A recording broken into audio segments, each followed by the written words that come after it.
Okay, so let's jump right into farm enterprises. Just make sure. Okay, we're good. So farms can be involved in many different enterprises or only one enterprise. Basically, what an enterprise is it's a type of production, a bucket of production, something that you're doing. To give you a couple of examples, let's say, for example, we have Fancy Clover Dairy Farm. On this dairy farm, their enterprises are selling milk and selling coal cows. That's it. That's all they do. They're a dairy farm. They sell milk. They sell coal cows once they're done milking them.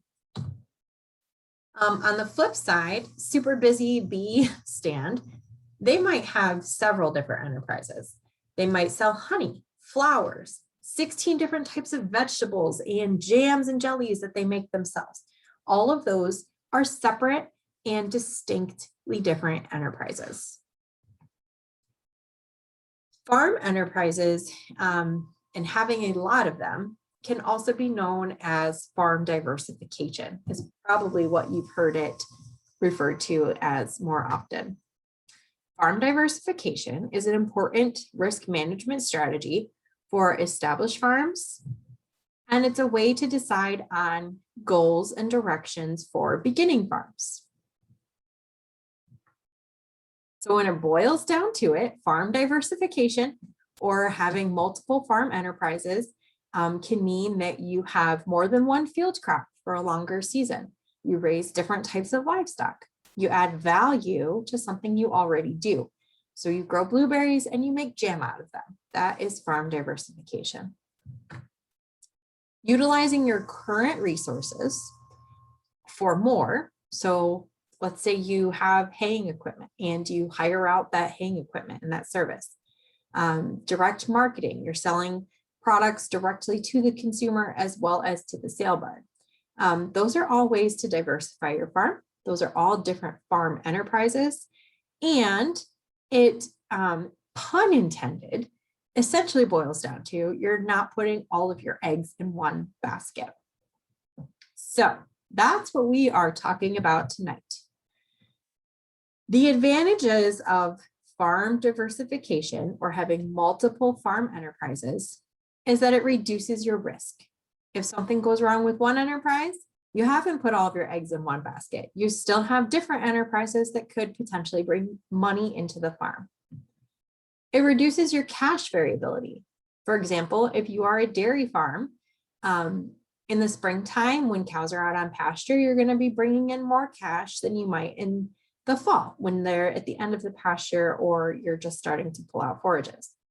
If you are a berry producer, you are taking that 1 month cash income from blueberries, but maybe you also turn it into jams and jellies. So now all of a sudden you've got a year-long cash income.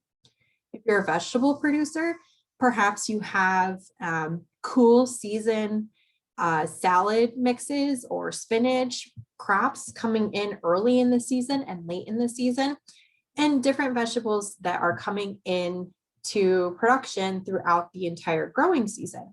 So you've got a stream of cash coming in all the time versus just one big spike at one point of the year. It spreads your fixed costs over more commodities. So for example, if you have a tractor and the only thing you do with that tractor is plow the field to plant wheat, you are only devoting the cost of that tractor to one specific enterprise. If you add on an enterprise of producing a hay crop for somebody, then all of a sudden you can distribute that cost of that tractor between the blueberries and that custom service of producing the hay. Diversifying your farm is also a good way to utilize resources throughout the year versus it just one time when the specific product that you might be growing or making comes into season. And it can help with access to market. So if you are a vegetable producer and the only thing that you do is grow peppers, it's going to be tough for you to go to a farmer's market and only sell peppers because there's only so many peppers a person can eat. If you decide to diversify your farm and expand your offerings so that you're also selling something, a mix that might be peppers and carrots and tomatoes, and also you bought some chickens and you're going to sell some eggs, all of a sudden you might have greater market access because a consumer might come to your stand at the farmer's market because he or she or they can get the eggs they need along with their peppers. So it's a way to have access to the market and increase your potential to reach a bunch of different customers. It's also a way to have a crop rotation or a mix. So if anybody is familiar with field crops, there's legumes and grasses can't make their own nitrogen. So if you can rotate your crops so that you're growing a grass, followed by a legume, followed by a grass, you are putting nitrogen into the soil, and it just helps to make both of those plants healthier. That was my 30-second overview of an entire specialty in itself. So now, all of that sounds too good to be true, right? And that's because there are some disadvantages to diversifying your farm or adding on more farm enterprises. One potential disadvantage or con is that you then are a farm that's a mile wide, inch deep. You're spreading your resources, your management capacity, your knowledge across more things. So there's just more things to try to keep track of. You're trying to keep track of more chickens running around. That's not a bad thing. It just means that maybe you're not going to be as specialized in one area as you could be if you had less enterprises to focus on. So that's why we do see farms that are only focusing on one or two enterprises, and that's okay too. It's all about what is going to work best for your farm. It can be risky. So when you are first getting started with an enterprise, you might have a lot of startup costs. You might try something new and all of a sudden it doesn't work. You might have some first year losses, and then you have to make the decision of whether or not you're going to continue with that enterprise or stick with something different or with what you've always done. There are potential issues with market access. If you are diversifying your farm and you are deciding to start with a new enterprise, it might be hard to get into that market, to find a market for it. And there's cash demands associated with diversifying your farm. How are you going to get those startup funds? You're going to be diverting cash that you could be investing into a current enterprise or one enterprise, and all of a sudden that cash has to go to fund 2 or 3 new opportunities or ventures. And the last thing is, what's your personality, right? So are you the kind of person that wants to be really, really good at one thing, or do you want to be okay-ish at a bunch of different things? Are you going to be able to manage different planting dates, different harvest times? Do you want to manage people if you're trying to venture into a value-added option or a direct-to-consumer sale option? So taking into consideration, what are your strengths, your goals, what's your why bother that we talked about in the last workshop? Those all come into play. So here's an example. These farm enterprises are all related to flower production on Josie's Flower Farm. They sell cut flowers through a roadside stand, make custom bouquets and arrangements for events. In the off season, they dry flowers and sell value-added flower satchels on Etsy. And every Instagram person's dream, influencer's dream, selfie station sunflower field. So you can come pay $5 and go get all the selfies your hopes and dreams could ever hope for. These are all different enterprises, but they all in different streams of income at different times of the year, but they all stem from flower production. So maybe this isn't an inch deep, mile wide, right? Maybe it's like half a mile, a foot deep. Another example, John's Ranch has the following enterprises. They produce small dry square bales for horse operations. They have a cow calf operation where they raise beef cattle and sell wholes and halves. They finish pigs and sell wholes and halves. They have chickens where they sell eggs from a laying flock, and they do custom chopping for neighboring farms. These are all varying enterprises that are related to raising different animals and hiring out expertise and equipment, and those are all ways to diversify the farm and different farm enterprises. Still, my voice still is 100%, so excuse me for this. Okay. I'm going to turn my video off for 30 seconds, not 1 minute. I want you to take a piece of scrap paper and write down as many different farm enterprises as you can think of. These can be agriculturally related enterprises that you could diversify on your farm or any farm. Could be different products, different services, different raw materials. And it kind of goes down to that hogs, hops, honey. Oh my, there's so many different options. Okay, 30 seconds, ready, set, go.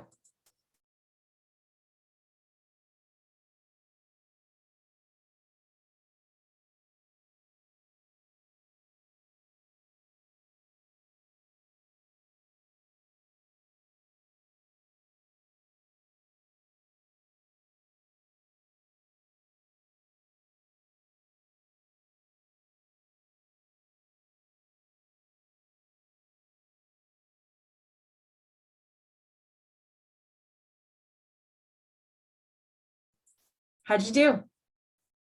The possibilities are kind of endless if you really get to thinking about it.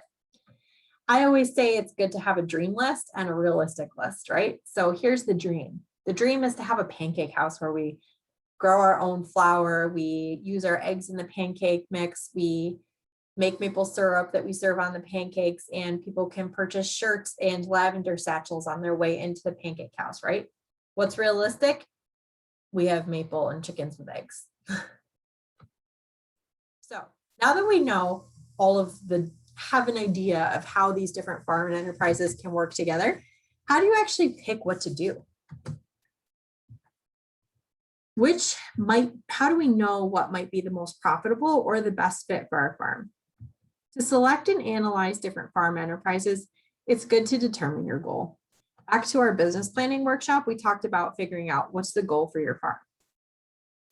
You should inventory your resources. What do you already have that you could leverage to do something else or be a little bit better, diversify what you're doing? Then we need to consider the physical, the financial, and the management factors to adding on a new enterprise. We have to do a market analysis. You never want to try to produce a new product if you don't know where it's going to go. And then we consider something called an enterprise budget. This is one of my favorite things, and I would love to share more about this with you. It could be a 16-week workshop series as far as I'm concerned.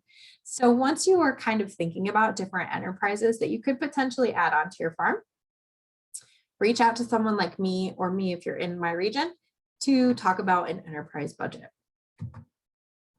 So delving deeper into those things, determining your goals should be the first step. Goals will determine what types of things you do on your farm. Going back to our last workshop, having some form of a business plan is a great way to track and work towards your goals as well as defining them. Also, knowing and keeping in mind that there are often many different people involved on the farm with many different goals, you have to consider what everyone's different goals might be and how selecting different farm enterprises or diversifying the farm might help to meet those goals for everybody.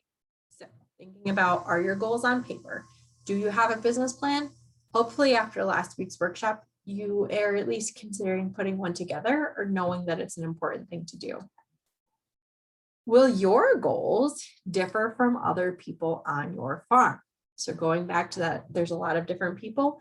You might want to design your farm so you're spending most of your time in the tractor, and someone else might want to design your farm so you're spending most of your time at the market selling your product.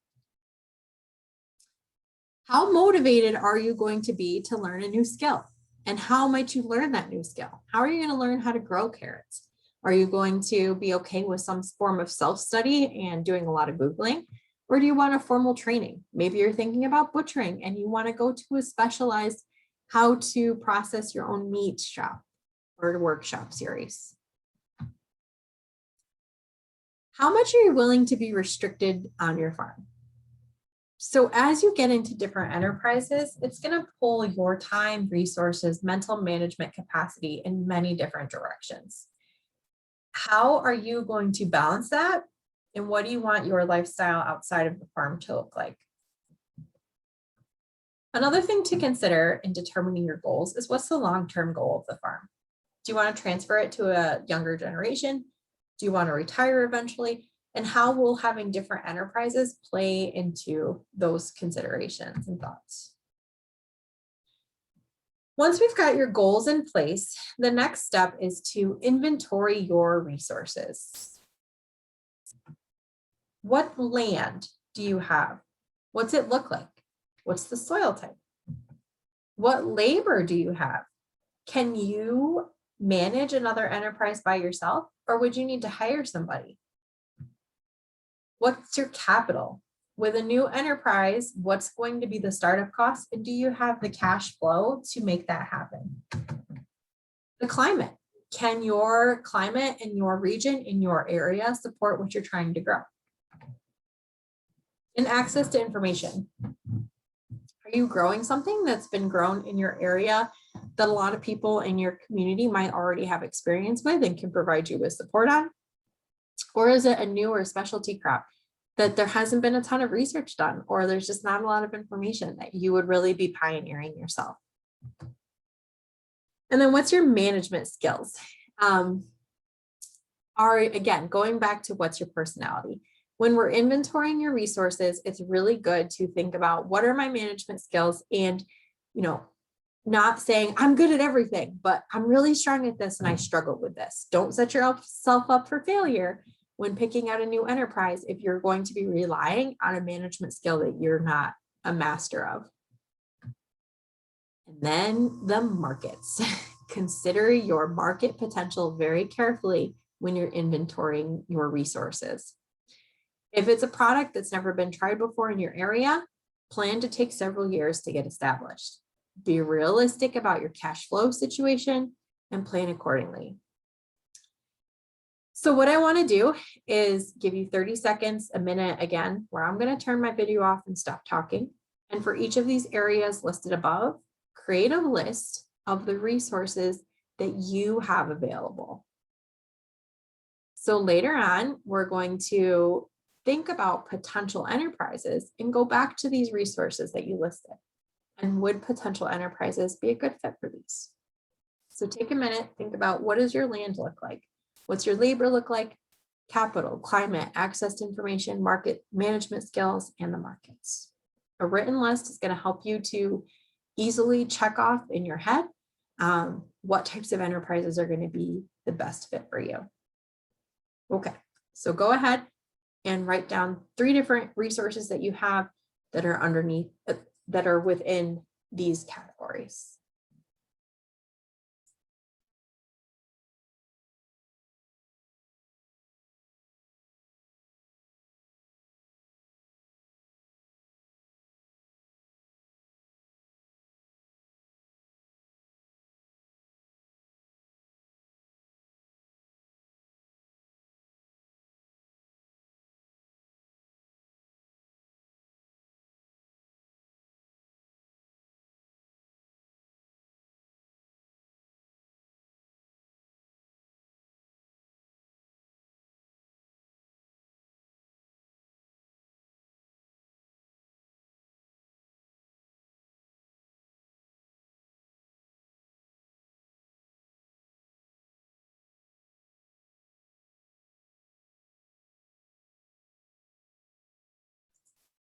How'd you do?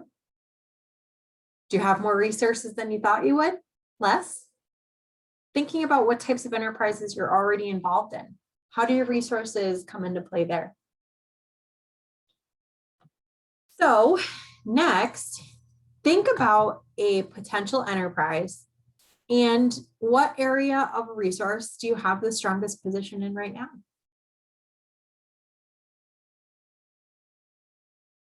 Okay, let's move on to the physical, financial, and management factors that come into play when looking at different options for farm diversification.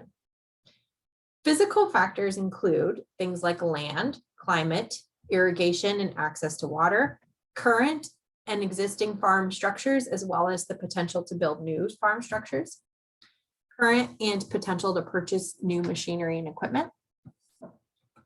What would be your farm's most limiting factor? Do you own land already with some pretty good soils that you could diversify and do what you want to with? Or are you currently renting and the land just isn't great for trying to expand to new crops? Here in the Northeast, we have access to water. One issue might be that we have too much water though. So if you've got a swamp, it's probably not the best place to grow hops, but maybe it's an area that you could raise geese. So think about, go ahead and circle, write it down. You already know what's the most limiting factor on your farm. And this is something that you should think about when you are considering different enterprises or ways to diversify. The next factor to think about is financial factors. This is in the form of investment capital, borrowing capacity, cash flow, rate of return, and the total risk involved. Investment capital is what do you have access to or currently already stored up to start a new enterprise? Do you have a lot of cash on hand that you can play around with? Usually with farms, the answer is no. So in that case, what's your borrowing capacity? What's your credit score, your credit history, relationship with your bank? Can you borrow capital to start a large enterprise, or do you need to leverage what you already have because you're not going to have access to some additional capital to start something new? What's the cash flow look like on your farm? Do you have a lot of cash freed up that you can spend right away? Are you consistently receiving cash in throughout the year? Or is there 1 month or 2 months that you get all of your cash in? So it would make sense to pick an enterprise that cash is going to come in a different time of the year. Rate of return. How quickly do you need to make money on a new enterprise? Are you in a position where it can be a little bit longer of a return? So you could plant something like fruit trees that might take a few years. Or do you need cash to balance off that investment right away? How risky is the new enterprise? Is it something scary that you're potentially going to lose a lot of money on, but might have high reward? Or is it a pretty steady thing that people are willing to buy, it's not going to be hard for you to sell? And it fits in really well with something that you're already doing. What I want you to do is take a couple minutes, a couple seconds to think about what would be your easiest way to access capital. Could it be you already have the money in place, or would you need to borrow it? If you needed to borrow it, how would you get it? The reason that I asked this is because access to capital tends to be the biggest hurdle when thinking about a new enterprise on your farm or deciding what you should do when starting your new farm. Then we have to look at management factors. Management factors include things like personal skills, information access, ability to manage in different directions as you continue to build and diversify, labor factors. How much work can you devote to different projects? For personal skills, you need to think about how might your personal skills match up with a new enterprise. Did you grow up on a dairy farm? You know everything there is to know about dairying cows. Adding a dairy cow to your farm enterprise selection diversity might not be that hard. Access to information. Again, if it's a new crop that there's not a ton of research on, it might be harder for you to get the resources and materials that you need, the information to do that, to grow and expand in that direction. And one question that I tell everybody to think about is, how excited are you about the new enterprise? So excitement and devotion to something, passion about something is a factor that we can't put money on, but it really can motivate you through the trials and tribulations of a new enterprise or diversifying your farm. So as you're considering a different enterprise, this is a question that you need to ask yourself is, how excited are you about this? If you're not excited about it right now, you're probably not going to be excited about it later.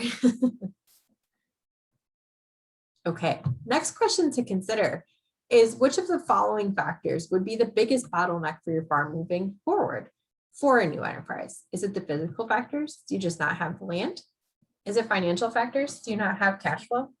Or is it management factors? Maybe you don't know a ton about a new enterprise, and that's okay. It just means that you would have to take time to learn it. We're just going to breeze right through this recording, not having anybody listening in on this. Okay, the next thing to consider, to go through the process to think about, is the market analysis. And we talked a little bit about this in the business planning workshop. Marketing, or analyzing the market potential for a new crop, a way to diversify, a new service, is important because it's going to look at the potential success of a new enterprise. And this matters because it depends on the market. As you've heard me say, you don't want to start a new business without knowing, or a new farm product, growing something, doing a service, without knowing where that's going to go. What's the market for that? A market analysis will give you a price estimate. You can look at things like market reports if you're selling a commodity crop. Those are all readily available and free information. If you're selling something where you've got some competitors, what are they charging? That can give you a good price estimate as you're doing a market analysis. And then what's your cost? So next workshop, we're going to talk about financial analysis, record keeping, and that's a way to determine how much it costs you to produce a product. If you're not able to create a market, find a market where you can get a price that is greater than your cost of producing that product, it's not going to be sustainable for you to enter that enterprise or add that to your farm production. Another part of the market analysis is looking at what's your access to the market. So if you're thinking about a farmer's market, is it only on Saturdays and it's 2 hours to get there? Can your potential income from that market outweigh the cost and stress of having to spend every single Saturday there? If you're considering an online market for your products, what's your internet capacity? What's your tech savvy skills? How adept are you to navigating an online world? What are the shipping regulations for whatever you're planning to sell? And if it's a roadside stand, thinking about, do you want people hopping onto your personal property to purchase a product? Do you have a lot of traffic there? These are all things that you would ask when you're doing a market analysis. Who is your potential customer? Having your ideal customer in mind is great. Think about your product. Who's going to want it? How are you going to convince them that they want it and that they need to pay what you're charging for it? Do they even want your product? It might be fun for you to grow hops, but do you know people that want to buy them? What's the market capacity for a new enterprise? Is the market saturated? Do you have a high cost of trying to get into the market? For example, if you're making a product that can only be sold in a certain place, does that place have enough people there that are willing to purchase it? And does it have a buy-in cost that might prohibit you from entering that market? These are all things that you would consider when creating a marketing plan and doing a market analysis.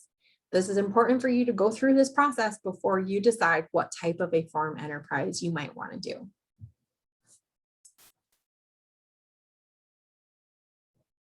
So, got that, Katelyn. Now what? Let's go through actually selecting and analyzing farm enterprises. First, you need to determine your goal. You've got to inventory your resources. We talked about all of these things. Consider the physical, financial, and management factors. Do a market analysis, and then consider an enterprise budget. So once you've gone through these things that we've already talked about, questions to ask yourself, next we're going to look at the money. What's an enterprise budget? An enterprise budget is a way for you to itemize the income and isolate the income of one specific part of a farm. What you do is you list the input costs, the production practices associated with those costs.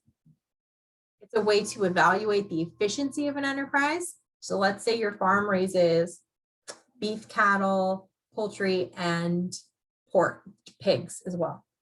An enterprise budget can be a way for you to see which one of those is producing you the highest net income, is the most efficient. An enterprise budget is a way before you get started to estimate the costs and the benefits associated with that production area. An enterprise budget can also support an application for credit. So if you're looking to get into an enterprise that is going to require you to get a loan, having an enterprise budget on hand to show the impact that that new venture can have on your farm will go a long way with a potential creditor. From an enterprise budget, You can develop a marketing plan. Clarify an action plan. What do you have to do? How much is it going to cost us to do that? Look at, with an enterprise budget, you can look at variable and fixed costs, which we'll talk a little bit more in a bit, a little bit more on that in a bit. And you can guesstimate expected returns. So what types of income would you be looking at from this new enterprise? From an enterprise budget, you can also figure out what your potential profit or loss might be, but then also look at what's your break-even cost. So what's the minimum amount that I need to charge or receive, price that I need to receive for this product in order for me to break even and not have a loss with this new enterprise? Enterprise budgets, as a way of a limitation, is that they definitely are an approximation at first. You're not going to necessarily know getting started out how much it's actually going to cost you to do an enterprise, but you can guess. And this approximation, this estimate, is going to be a way for you to budget and determine what's going to be the best fit for you. Enterprise budgets are designed with the unit in mind. So it's not a net income at the end of the day. It's how much does it cost us to produce this single unit? If you're growing carrots, how much money does it cost to produce a pound of carrots? If you're raising beef cattle, what's the per head unit? If you are growing hay, what's the per ton cost? Enterprise budgets play into a whole farm budget. They are not a whole farm budget. Whole farm budgets are going to be an umbrella for every single enterprise that you have on the farm. It's a much larger process that we're going to talk about in the next workshop. An enterprise budget is just one piece, one snapshot, one tiny little segment of your farm business. Okay, so I told you we were going to talk about variable and fixed costs. These are two different types of costs that are associated with each different enterprise. Now, if you have enterprises that are related to each other, they're going to share variable and fixed costs. So for example, if I'm a vegetable producer, I might have peppers as an enterprise and carrots as an enterprise. They're going to share variable costs of fuel to drive the tractor and plow, the fixed costs of a tractor. But I'm going to proportion my costs that they might share based on each enterprise. So perhaps I use that tractor 50% of the time to grow carrots, 50% of the time to grow peppers. So I can divide those costs out. Even though they're shared, they're going to show up in each thing. So variable cost is an expense that varies based on how much, what my production looks like during a period, the output. So for example, if I am a dairy farmer, my product is milk, and the more milk I produce, the more feed I have to feed that cow. So it's a variable cost that goes up and down based on how much milk I'm producing. Other examples of variable costs are seeds and plants, fertilizer and lime. If you grow more acreage, you're going to need more fertilizer, more lime. Labor, if you're growing more things, having different enterprises, more output of carrots, more labor to make those carrots. Marketing, vet bills, rental costs, cash costs, interest on operating capital. These are all variable costs. Variable costs, again, are expenses that vary with the output of an enterprise. So what I want you to do is take a few seconds and list the variable costs for an enterprise that you're considering or you are already thinking about doing. Again, variable costs are costs that vary depending on how much of a product you're producing.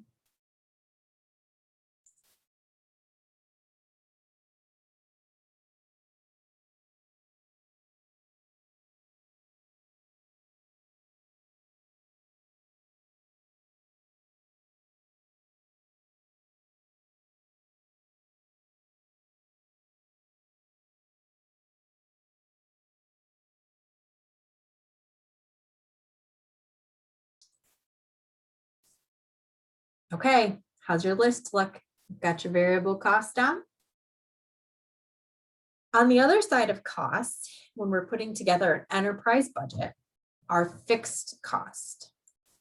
Fixed costs are costs that don't vary with output. These are typically assets that you own that no matter how much you produce, you still have to pay for them. Things like taxes.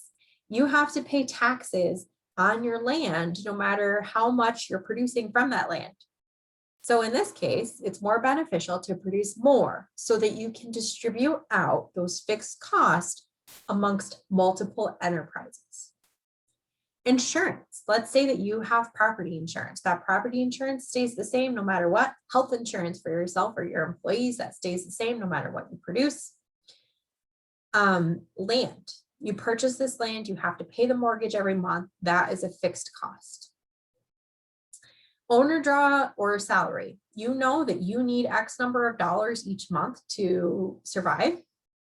That doesn't change that doesn't change based on how much of a product or how many different products you're producing.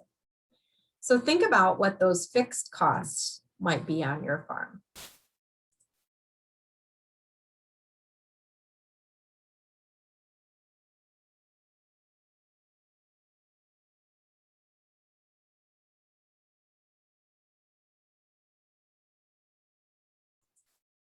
Okay, so fixed costs are the scary ones because that bill is going to come regardless of if we're producing anything or we're producing all of the things.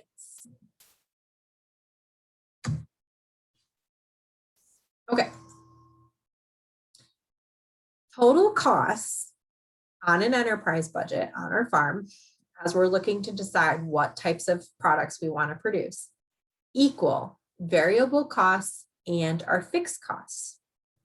The goal is to have a profit above our total costs most of the time. A question to ask yourself is, should you continue if this potential enterprise is not going to be positive? Okay, so the gut reaction is no, of course it doesn't make sense, right? But let me give you an example, a real life example. I told you that we have a farm, right? We raise beef cows. We also have chickens where they are sorry, I can't talk tonight, guys. We also have an egg laying flock of chickens. So we sell eggs. I'm a numbers person, so I run the numbers. I know that it costs us, let's say $4 to produce a dozen eggs. By the time we pay for the 50-cent carton, we pay for the chicken feed, we consider the cost of raising those chickens, my labor collecting and washing eggs, and the effort that it takes to market those eggs. So maybe we only sell them for $2 a dozen. That's a $2 loss on a dozen eggs. On paper, makes absolutely no sense to do that. Let's go to how these enterprises might work together. I have these eggs, but we also have beef cows. We sell our beef cows wholes and halves. When I sell a beef cow, I'm going to a customer saying, I need $1,000. Here's a freezer full of beef. Trust me. And that's only once a year. By selling eggs as a part of our business, having those multiple enterprises, I'm selling those eggs to the same customers that I'm going to sell the beef at. I now have points of contact with my customers at multiple times throughout the year. I'm building a relationship with those customers at a $2 a dozen level. That's easier for people to trust me and build that relationship. Then they know that we have a quality product. And when it comes to money for a larger purchase, it's easier for them to do that. So yep, even though I'm losing money on these eggs, doesn't make sense on paper to do it. As a whole farm picture view, it goes hand in hand with these beef sales where I can make a profit. So having a negative outcome doesn't necessarily mean that you shouldn't participate in that enterprise, for example. So one part of doing an enterprise budget is the break-even analysis. And this is something that I would encourage everybody to do whenever you're trying to decide what type of products you should be producing on your farm. A break-even analysis looks at the break-even price. So your projected total cost divided by your projected yield. So let's go back to those eggs. I'm projecting that it's going to cost me $4 to produce a dozen of eggs. I'm projecting to make 1 dozen of eggs a day. So that would give me my break-even price of $4, if that makes sense. A break-even yield, how many eggs do I have to produce to break even? So my projected total cost divided by expected price. So I'm projecting that it's going to cost me $4 a dozen to make the eggs, $2 a dozen coming back. I'd have to go back to my fixed costs and I can determine what my break-even yield would be. I have to make X number of eggs. In this case, because the income is 0, there's no break-even yield. If we had a positive income, then how many dozen eggs do I have to sell before I can break even? And then we can do something called a sensitivity analysis. A sensitivity analysis says, okay, let's say you can't get $2 a dozen for your eggs and you're only getting $1. How does that change these? Let's say there's a market shortage and you can get $6. How does that change? So let's jump into an example. This is a sample pepper production budget, an enterprise budget looking at the estimated income and cost per acre using plasticulture to grow peppers. Our variable costs include soil tests. If we grow more peppers, we have to do more soil tests. Fertilizer. We're going to pay for somebody else to spread fertilizer, to plow, to harrow, to disc, to scout for pests. We have to pay for lime. If we grow more peppers, we need more land, we need more lime. Other variable costs include fertilizer. More peppers, more fertilizer, more fungicides, more herbicides, more insecticides, more black plastic, drip tape, stakes, twine. So you get the point. We're listing every single thing that comes into play with growing peppers. That doesn't mean that we're only going to use stakes to grow peppers. We might be growing tomatoes too. But this is the portion of stakes that we need for the peppers. And then the labor.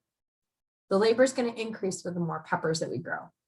So on a per unit basis, what's our estimated labor cost going to be?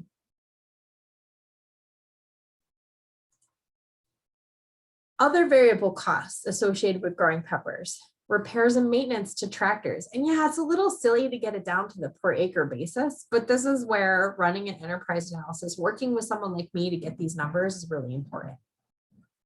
Packaging and grading per unit. Marketing and advertising per unit. And then we can get our total variable costs per unit. Then we look at fixed costs. Fixed costs are costs that you probably are going to share with something else. And instead of basing those costs from a production, how many peppers am I going to produce? You base it from a proportion of use. For example, if we own a tractor, going back to that 50% peppers, 50% carrots, I'm going to take the total cost of owning that tractor divided by 2, and that's what I'm going to put down for my pepper production. We add our variable costs and our fixed costs together to get our total costs. All right. Now we're going to estimate what our returns are going to be. How much can we sell these peppers for? Then what are our net returns? Does this one have the, yep, here we go. So up here, it shows in this specific example, what our expected returns would be. So we are guessing, hoping that we're going to grow 830 cartons of peppers. Here's our unit for $20 a carton for a total of $16,600. Our net returns over our variable costs associated with our production is $4,500. Our net return, once we also consider the portion of fixed costs associated with this enterprise, is $3,800. Our break-even price per unit is $15. We have to charge at least $15 to net $0 to break even. Our break-even yield is 636 cartons. We have to grow at least 636 cartons to pay for this enterprise. From that enterprise budget, which that was the 30-second overview to fit into an hour-long workshop. So I would encourage you to reach out to someone like me or whoever your farm business management specialist to go over an enterprise budget that's relatable to your farm to better understand how these work. From that enterprise budget, we then have to consider some other factors. Insurance costs. Is the insurance cost for whatever enterprise we're considering outrageous and it's just not going to pay for it? For example, I see this a lot in agritourism. You have a beef farm, you now want to have farm cornfield mazes so people can come and pet your cows and then do a cornfield maze. The insurance cost for that is going to, you call your insurance agent, they say, nope, this is going to be crazy, don't do it, here's your expected cost, and all of a sudden you say, oh, I don't like that. Then think about the market capacity. Again, is this an area of an enterprise that, you know, people don't want, they can get from other places? It's already saturated. Is it something that you can get started in? Then what if it's a total flop? And this happens. So think about what's the worst case scenario and how are you going to handle that? Are you going to be able to handle it being a total flop? And what happens if you just get exhausted? Maybe it's super successful, but it's really stressful. What would you do in that situation? What if it goes really well? What if you're a dairy farmer and you decide to try cheese and all of a sudden cheese is going really well and you can't keep up with it with the milk you're producing? What do you do? Okay, let's go through a few examples. So let's say we're going to grow hops. We have to go back to what's the goal of our farm. Is the goal of our farm to grow hops? Then we have to inventory our resources. Do we have the right soil types to grow hops? Do we have enough water to grow hops? Do we have the right climate to grow hops? And those go into the physical, financial, and management factors associated with growing hops. Go back to the question slides that we had earlier in this workshop and ask yourself those questions. What's the market look like for hops? What's an enterprise budget look like for hops? So as we jump into this, let's see how hops matches up to our farm goal. I want to grow many things to sell at a roadside stand and enjoy myself. Sure, I like drinking beer. I like growing hops. I like a roadside stand where I could sell hops. Check. Inventory your resources. I have land, but I don't have working capital. How's that going to work? Hops need land. Check. Hops need working capital, and it's a lot of working capital up front. Consider the physical, financial, and management factors. Physical, yeah, my soils are good with hops. I ran my soil maps and looked it up. We're good to go there. Financial though, it takes 7 years to get a return on hops in some cases, 3 if you're lucky. Maybe I don't have enough money to flow this for the first 3 years. Management skills, yeah, I know how to drink beer, but I don't know how to make beer. I know nothing about growing hops. I just know they look pretty. That doesn't mean that I can't do it, but that means that this management factors piece is going to be really important for me. Market analysis. For hops in particular, the market is saturated, but maybe it's not a huge deal for me because I would sell them at my stand with other products for home brewers. So this is where our market access, who's our customer, right? So these people are already coming here to buy the other products that I'm growing and selling on my farm. So it wouldn't be that big of a deal for them to also buy hops while they're there. Then I'm gonna look at an enterprise budget. So here's a sample enterprise budget for hops. Variable costs include custom hire for the field work, site work, the actual cost of the hops plants, seed to plant grass in between the rows, drip tape to irrigate them, the trellis construction. So these are all variable costs because they're going to change based on how many hops I decide to grow. And then the labor and fuel to establish those. I'm going to put in a buffer for some additional expenses or other things that isn't included in the stock budget. Repair and maintenance, the more I use my tractor, the higher the repair and maintenance costs are going to be. And then we add in an interest on operating costs. And the reason for this is that if I wasn't growing crops, I could use this money for something else. So this is also known as an opportunity cost. And if you need more help on calculating what an opportunity cost might look like for you, please let me know. Then I'm going to add in my fixed costs. So I have to buy the tractor, and 80% of my efforts on that tractor are going to be towards growing the hops and the implements and the land charge, rental fee, whatever you want to, however, whatever your land situation is, how's that going to look while you're growing your hops? So now we have our total cost for growing hops.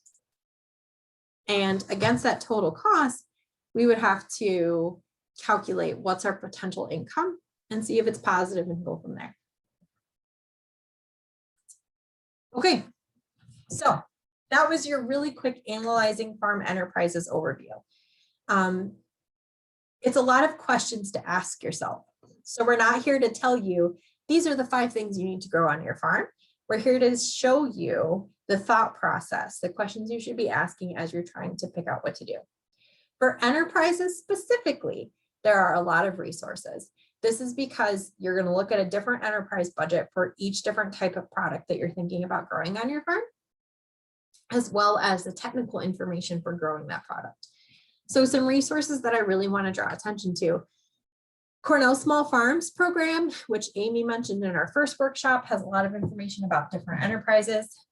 The Penn State Ag Alternatives, amazing.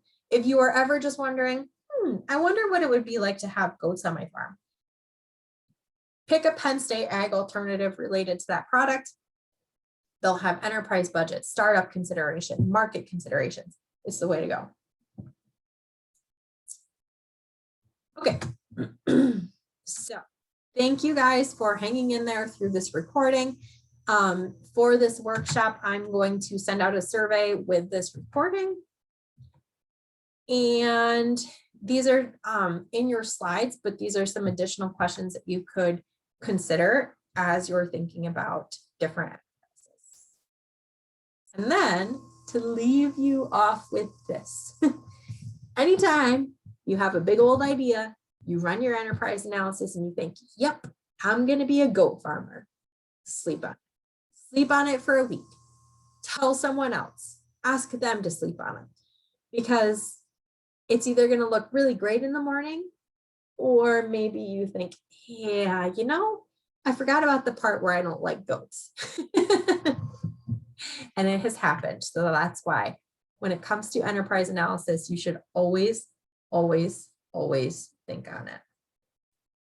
Okay, let me stop this here.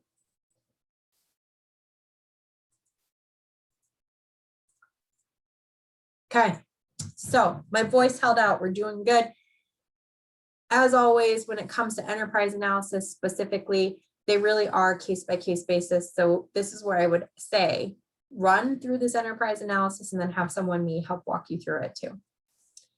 Next workshop, we're going to talk about farm financial management skills. That kind of goes hand in hand with some of the budgeting aspects that we talked about tonight.